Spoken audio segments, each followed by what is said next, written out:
So let's see how much drives have changed in 20 years.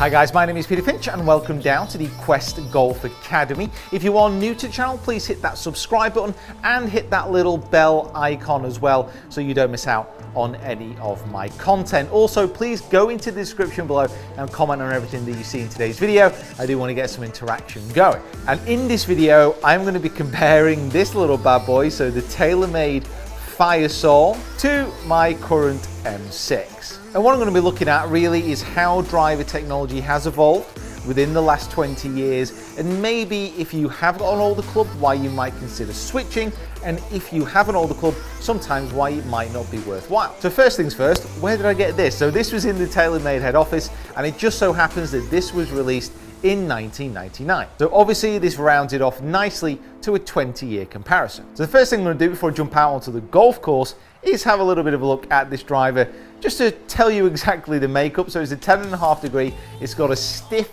bubble shaft. That's the bubble 2. It's in a stiff flex and like I said 10.5, so it's not exactly ideally fitted for me, but I don't think a retrofit's going to be possible. So it's got a titanium head, it's got this tungsten weight which has been placed in the middle to the back of the head to try and help with a little bit more elevation. That's according to the original notes, and it of course has this very, very distinctive color. I'm a little bit colorblind, but we're going to say gold, gold, gold. And back when grooves were a thing on driver faces.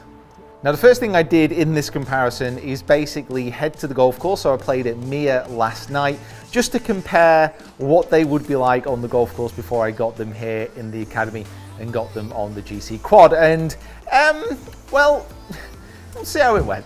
And guys, welcome now to a beautiful, beautiful Mere Golf Club. It is stunning today, it has to be said. The sun is shining, the birds are singing, the trees are rustling, and I need a coffee. But before all that, this is going to be my on-course test between the two drivers. So it's not going to be data-driven, this is going to be very much what I see visually. I'm going to be starting on the 5th hole after a little bit of a warm-up. I'm excited to see what the differences are, what the feel differences are. Obviously they are different specs, different heads, everything. So it'd be interesting to see. Starting on the 5th, let's have a go.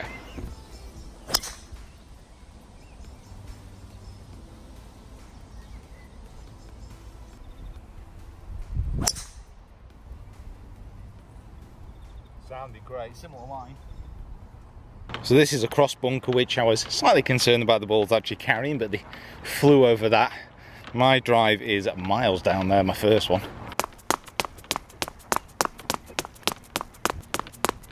So here's the shot with the Firesole. I'll just pace it out. 33 and a bit. So the last hole was downwind, this is into, I think the spin differences between the driver, that's going to be the huge difference I'm probably seeing, and the forgiveness I would have thought, but I've not hit any bad yet, I've only hit 2.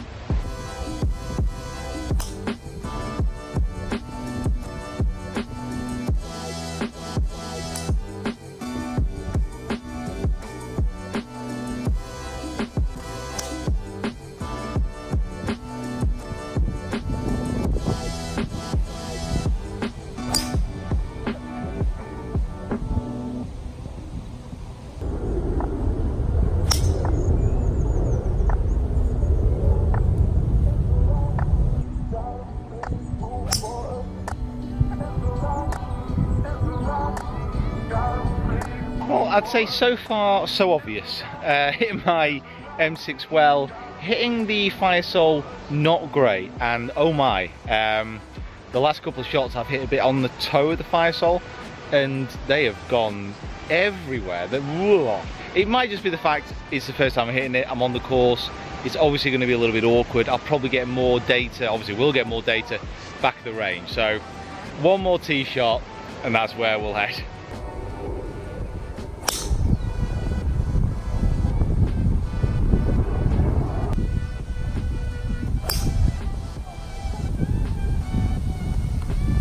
Well, between that last tee shot and the first one, which I hit well, there's about 130 yards of difference. So as you can tell, I didn't have the best ball striking experience out on the golf course, but hey ho, that's just the way it goes. But it did highlight something with this driver especially, and one of the key points of this video, just how much that forgiveness has really moved on within the last 20 years. So the Firesole is a 250cc head, which at the time was pretty big, while the M6 that I'm currently using, this is 460cc.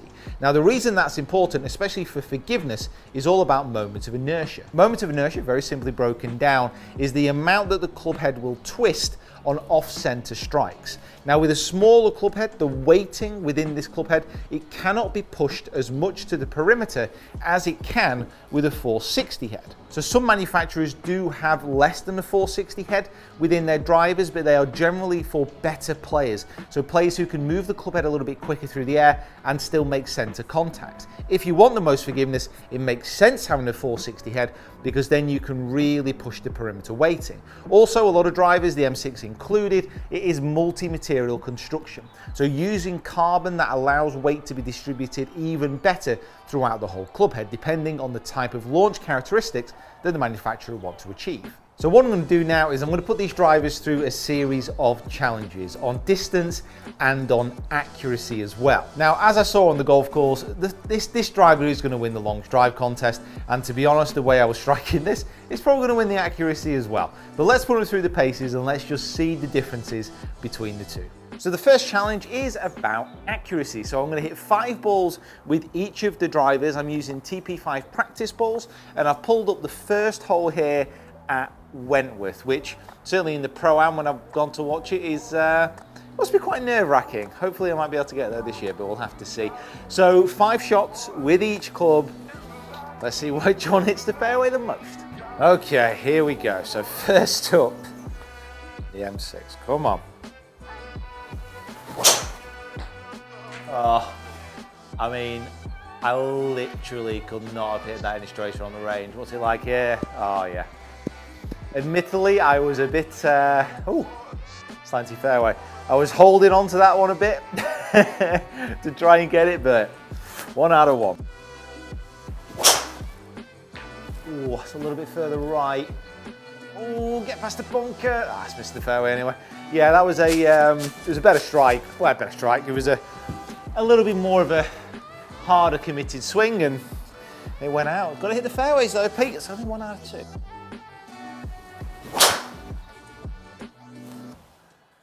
Oh, it's a little bit left. Oh no, it's just like a classic. Oh, that was a classic reaction to the last shot. Well, that is a good array there, straight, right and left. Well, at least I'm consistent. I'm legitimately feeling a bit apprehensive. Come on. Oh, I think I've got away with it. Come on, keep coming round. Keep coming round. Oh no. Oh no. Oh, picked a hell of a time to start swinging here. Oh no. Oh, Pete.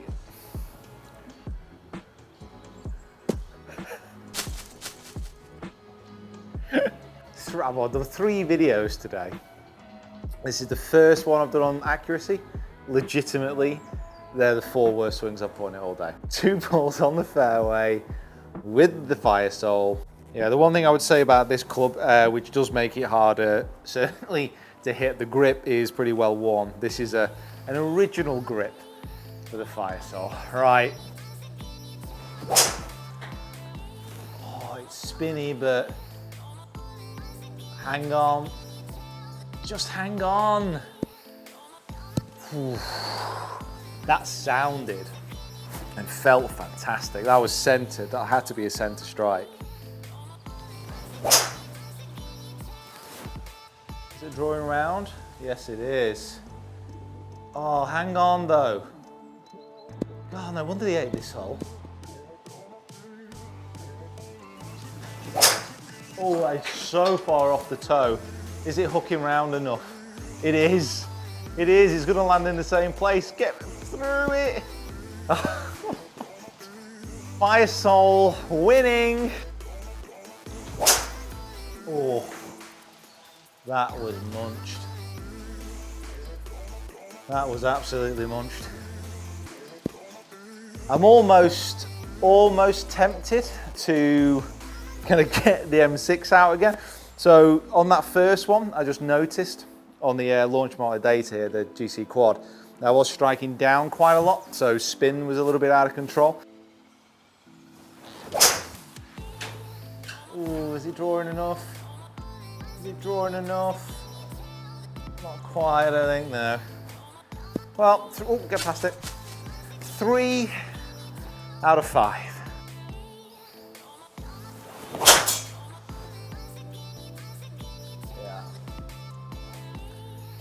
Yeah.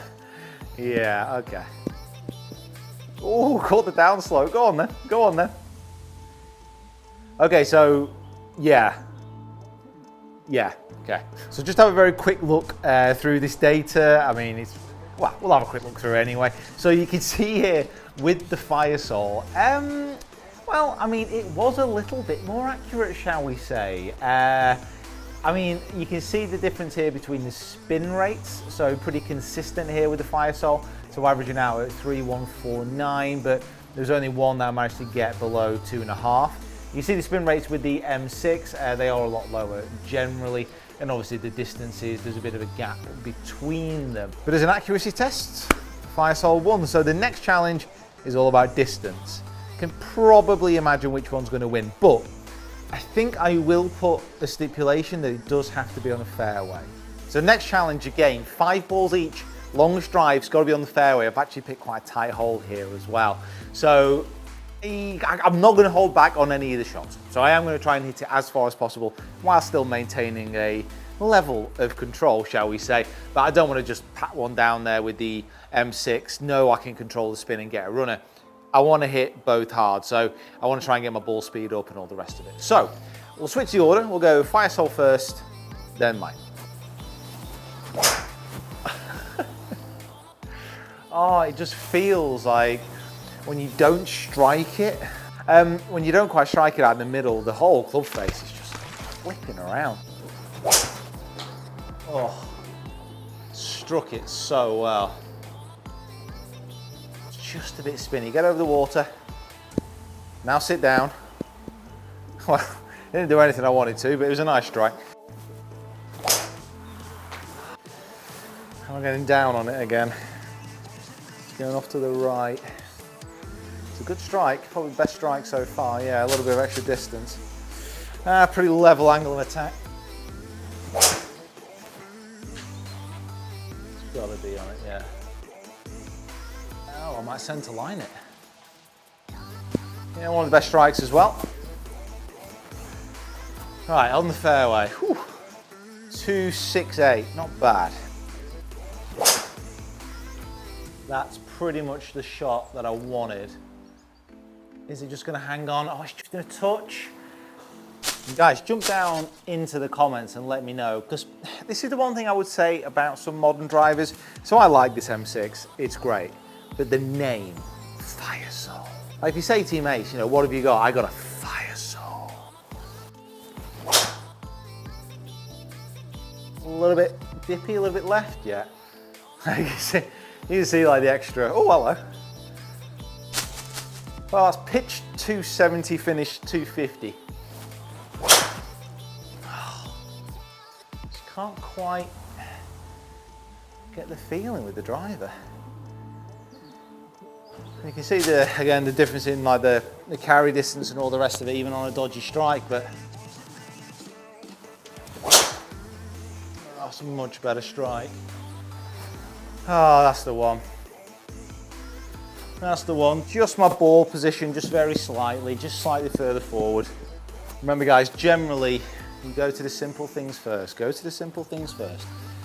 So club head speed still only 115. Get that up a touch. So for me, this is where you can see the difference really between the two drivers. So if you have a look at the data here for the long drive contest, and you can see here ball speed I think is a big difference. So kind of discount that first one for the Firesole because it was just a really bad strike, but that last one with my driver, the one where I got the swing where I wanted it to be, so pretty much 170, then 171 ball speed. That's kind of what I want to be doing with the driver. Spin rates a lot more under control with the M6 there as well. And that's the thing with these drivers, it's not just the forgiveness factor, it's the fact that if I do want to hit a high launching, low spinning shot, it's easier to do with the M6, although that last Firesole shot, oh, that was so close. It does show that when you do strike it out of the center of a driver like that, so the Firesole, it still performs well. And I did actually manage to control the spin a lot better than I thought, especially compared to last night at Mir. If you've got to bear in mind that over that 20-year time span of driver technology, there is a lot that's moved on. And bear in mind, that Firesole is 20 years older than the first metal wood which was introduced onto the market, which was TaylorMade's original one. So I've got the mini one. It was 1979 anyway. And technology in golf has moved on very quickly. I mean, bear in mind, 1969 was when man landed on the moon. It took a whole 10 more years for a hollow-headed metal driver to come on the market. And now in 2019 with very space-age looking clubs as well. So who knows where we're going to be in another 20 years. But it all depends on the rules and the limits that are set in place by the governing bodies. So here is what I'd say. If you can control spin and strike the ball out of the center of the club face, is there a massive need to actually change your club? Potentially not, but I think this is where the honesty factor comes in. How often are you striking it out of the center of the golf club? So if you're not super consistent, and let's face it, apart from the very best players in the world, we're all inconsistent at golf, having that big head, having that more forgiveness, that's what's going to be super worthwhile. But guys, for now, thank you so much for watching. If you are new to the channel, please hit that subscribe button and hit that little bell icon as well so you don't miss out on any of my future content. Make sure you leave a comment and share this video around if you can. Follow me on my other social media, which is all linked in the description below. And apart from that, I think we're all done. I'll see you next time.